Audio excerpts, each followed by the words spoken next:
話說喺2020年，阿里巴巴唔知點解，成日都會以佢唔想嘅方式咁霸住咗啲新聞頭條。除咗暫緩上市、反壟斷嘅處罰，俾幾大嘅金融部門去約談，仲有2選1嘅壟斷行為搞到被立案調查呢啲負面新聞之外，同埋各式各樣嘅流言滿天飛。同一時間，其他網絡嘅大公司都冇試過咁驚被人留意㗎。大家好似夾埋咁齊齊撳咗個靜音掣，可以唔出聲就盡量收埋。隨住嗰班監管大佬嘅調查同埋態度越嚟越明確，感覺就好似啲靴咁一隻接一隻跌落嚟。好多人都問我，當啲靴跌晒落地之後，阿里巴巴嘅未來會點？呢啲越嚟越明確嘅政策，對其他所有嘅網絡公司嚟講，究竟係短期挑戰嘅完結，定係長期變化嘅開始？要答呢啲問題真係唔簡單㗎，因為涉及到一組對立又統一嘅深刻經濟學同埋社會學概念，佢哋就係公平同效率啦。咁咩係公平？效率又係咩？舉個例啊，儀姐同阿軒都係玉石匠人嚟，佢哋喺質素唔同嘅玉石上面做嘅雕刻，整成一件件價值不菲嘅藝術品嚟賣錢。我哋都知道，就算係同一個師傅，佢用通透嘅寶玉雕出嚟嘅成品，點都好過用滿布裂紋嘅碎石嚟整嗰啲。至於同一塊玉石，真正嘅大師傅雕出嚟嘅款，又點會同新手學徒嘅貨色一樣呢？玉石嘅質素同師傅嘅手藝，佢哋係雙成關係嚟。用公式表示，就係成品價值就等於玉石質素，再乘以師傅嘅手藝。假設而家有2塊玉，一塊係碎石，佢嘅質素得3分；另一塊係寶玉級，佢嘅質素就有9分。而阿軒嘅手藝係2分，儀姐嘅手藝就有8分。咁應該點分配？如果俾儀姐去雕塊寶玉得唔得？咁我哋就計下呢個方案嘅總價值啦，即係2個人嘅總收入。成條算式就係咁：9分嘅寶玉乘以8分嘅儀姐，再加3分嘅碎石乘以2分嘅阿軒，就等於72蚊係儀姐嘅收入，加上6蚊係阿軒嘅收入，總收入就係78蚊。冇錯，但係阿軒就勁唔滿意咁話：做乜差咁遠㗎？點解儀姐拎成72蚊，我就得嗰6蚊？唔公平咯！我唔制啊，我都要雕寶玉啊！好啦，咁我哋就調轉俾阿軒雕塊寶玉啦。今次條算式就係3分嘅碎石乘以8分嘅儀姐，再加9分嘅寶玉乘以2分嘅阿軒，就等於24蚊係儀姐嘅收入，加上18蚊係阿軒嘅收入，總收入就係42蚊。結果阿軒嘅收入的確係多咗12蚊，仲差唔多追到儀姐添，但係總收入就搞到暴跌咗成36蚊。呢啲就真係斷崖式嘅下跌啦。咁問題嚟啦，你會將塊寶玉交俾儀姐定係阿軒？呢個選擇嘅本質就係你想揀公平定係效率咯。咁我哋就翻去最原始嗰個問題度啦。咩係公平？公平就係大家嘅收入分配要相對咁平均。將塊寶玉交俾阿軒，咁大家嘅收入就會平均啲。儀姐手藝勁就賺24蚊，而阿軒係新手都會有18蚊。24蚊同18蚊唔算差好遠。呢啲就係公平啦，但係因為要咁樣嘅公平，喺某程度上就犧牲咗效率咯。阿軒今次滿意啦，但係社會嘅總財富就由78蚊跌到得42蚊，經濟發展就係咁俾佢搞到嚴重拖慢咗。咁咩係效率啊？效率就係用最少嘅成本嚟賺最大嘅回報啦。將塊寶玉俾儀姐，咁就可以賺到最盡咯。點解嘅？因為儀姐嘅能力可以將塊寶玉嘅價值發揮到極致。整體收入可以暴增到78蚊，將資源留俾用得最好嘅人，社會嘅財富就可以最大化。最能夠優化資源配置同提升整體效率嘅，正正就係經濟學研究嘅目的嚟㗎。所以諾貝爾經濟學獎嘅得主寇斯都話，資源總會落喺用得最好嘅人手裏邊，但係呢種效率同時又會犧牲咗公平。社會總財富冇錯係多咗，但阿軒嘅財富增長速度就遠遠都追唔上儀姐，貧富差距就越拉越遠，效率所帶嚟嘅紅利就冇公平咁分俾大家。而家你大概應該都明白點解我要講儀姐同阿軒嘅故仔啦，因為今日嘅網絡巨頭就係儀姐，佢哋為社會帶嚟咗效率，但同時會將阿軒遠遠咁拋離。例如街邊嘅小販、的士大哥、大廈看更、屋企樓下賣生果嘅阿姐，同埋啲仲未識用電子支付嘅老人家，佢哋就係阿軒啊！佢哋都熱切咁期待社會嘅進步，但總係覺得自己俾個社會遺棄咗咁。咁我哋究竟應該要撐儀姐定係阿軒呢？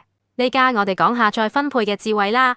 話說喺1978年，中國改革開放，當你明白咗公平同效率呢組對立又統一嘅概念之後，就會恍然大悟，點解改革開放嘅總設計師鄧小平會話，讓一部分人先富起來呢？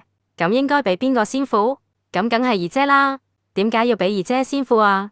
就係因為構思講過，要追求效率，就要將最好嘅資源留俾用得最好嗰個人咯。呢個用得最好嘅人，咪就係講緊手藝超班嘅二姐咯。二姐手藝好又攞到塊寶玉，佢創造到嘅財富效率自然就會最大化啦。所以80年代喺改革開放嘅初期，成個中國都係強調緊效率優先㗎，因為效率行先，就激勵到二姐呢類人嚟帶動整體個經濟達到高速增長啦。不過二姐先富就一定要阿軒繼續窮落去？當然唔係咁啦。呢度就涉及到再分配嘅智慧啦。商業就係社會財富嘅初次分配嚟，二姐攞得多，阿軒攞得少，呢個就係初次分配嘅結果。咁咩係再分配？就係將初次分配當中喺二姐創造嗰部分嘅財富，透過稅收、費率等等嘅方式嚟收翻一部分，再分俾阿軒。平時聽人講嘅個人所得稅，就係你嘅收入越高，收嘅稅率就會越高。呢個累進嘅稅制，就係用削峰填谷嘅方法，將經濟增長嘅紅利相對平均咁再分配俾更多嘅人。咁會點樣再分配？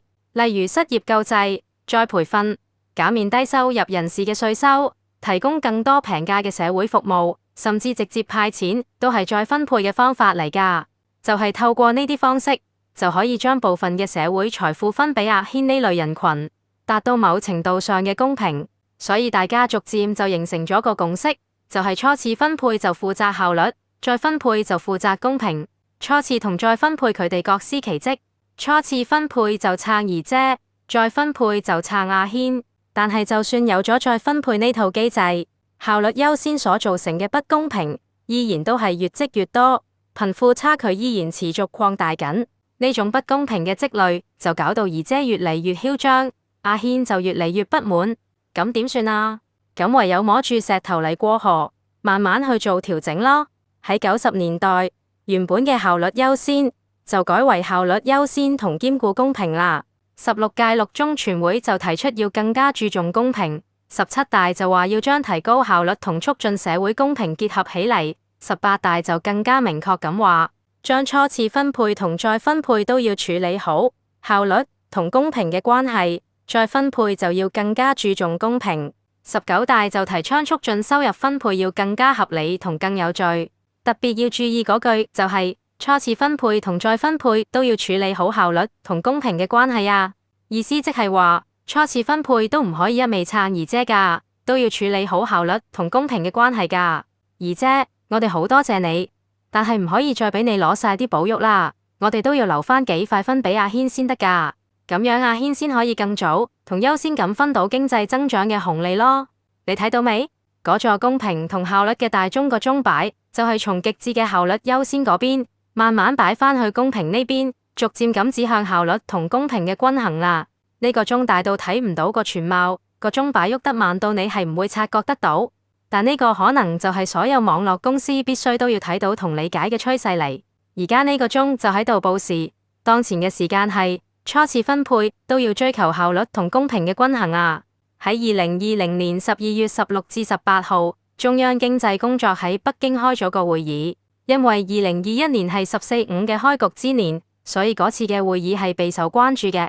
會議討論咗好多內容，最終定出咗2021年經濟工作嘅8大任務，每項都非常重要㗎。但講到第6項就引起咗大家熱烈嘅討論。就係強化反壟斷同防止資本無序咁擴張。點解嘅？因為壟斷同資本亂咁擴張，就會傷害咗初次分配當中嘅效率與公平嘅均衡啦。喺效率嘅高速公路上面，網絡公司一路咁狂飆做超速駕駛。而家呢啲政策就係交警根據公平限速牌而開出嘅牛肉乾嚟㗎。總括嚟講，翻去最初嗰個問題，對阿里巴巴各種調查嘅結束，唔係代表短期嘅挑戰完結咗，而係長期變化嘅開始嚟。喺呢個長期變化入面，公平即將會係下個時代嘅紅利。但係當公平變得前所未有咁重要嗰時，亦都唔代表效率會被拋棄嘅。開張牛肉乾唔等於要拆咗條高速公路。網絡公司應該要做嘅，就係喺效率嘅高速公路狂奔嘅同時，多啲要留意返公平呢個限速指示牌。要點留意？不如成立一個促進公平部門，或者幫阿軒嘅事務所啦，幫下啲老人家享受到網絡嘅便利，幫下小販做團長，亦都幫下啲果農睇下點樣可以提高收入。呢啲先係揸住公平紅利嘅姨姐姊妹團必須做嘅事嚟㗎。其實由改革開放初期嘅效率衝刺，去到而家要穩陣跑全程，就係反映緊社會發展階段嘅轉變。網絡巨頭們都要學識喺賺到盡嘅同時，都要識得回饋俾社會。唔好等到監管出手先嚟補鑊啊！至於阿軒弟兄們，與其齋等人分餅俾你，不如就俾心機去提升下自己嘅手藝啦。話唔定你第日都可以雕好塊寶玉呢。最緊要係個餅要做大之餘，分餅嘅方法都要令大家心服口服，咁先至係可持續發展嘅王道啊！